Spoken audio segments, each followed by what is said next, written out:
किसी के साथ गाली गलौज करने की सज़ा भारतीय दंड संहिता आईपीसी की विभिन्न धाराओं के तहत आ सकती है, जो गाली गलौज की प्रकृति और संदर्भ पर निर्भर करती है। कुछ प्रासंगिक धाराएं और संभावित सजाएं इस प्रकार हैं। धारा 294 अश्लील कृत्य और गाने। यदि कोई व्यक्ति किसी सार्वजनिक स्थान पर अश्लील भाषा का उपयोग करता है तो उसे 3 महीने तक का कारावास या जुर्माना या दोनों से दंडित किया जा सकता है। धारा 504 शांति भंग करने के इरादे से जानबूझकर अपमान।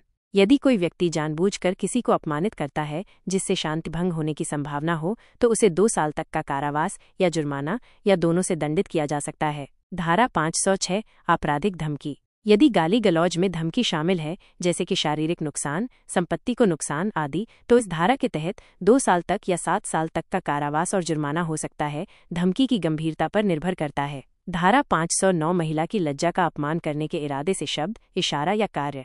यदि गाली गलौज किसी महिला की लज्जा का अपमान करने के इरादे से की जाती है तो 1 साल तक का साधारण कारावास या जुर्माना या दोनों हो सकते हैं।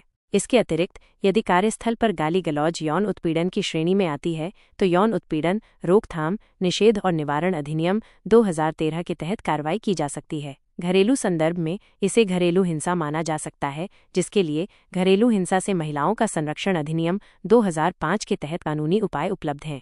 इसलिए गाली गलौज की विशिष्ट परिस्थितियों के आधार पर सज़ा अलग अलग हो सकती है। यदि आपके साथ ऐसा कुछ हुआ है तो कानूनी सलाह लेना उचित है।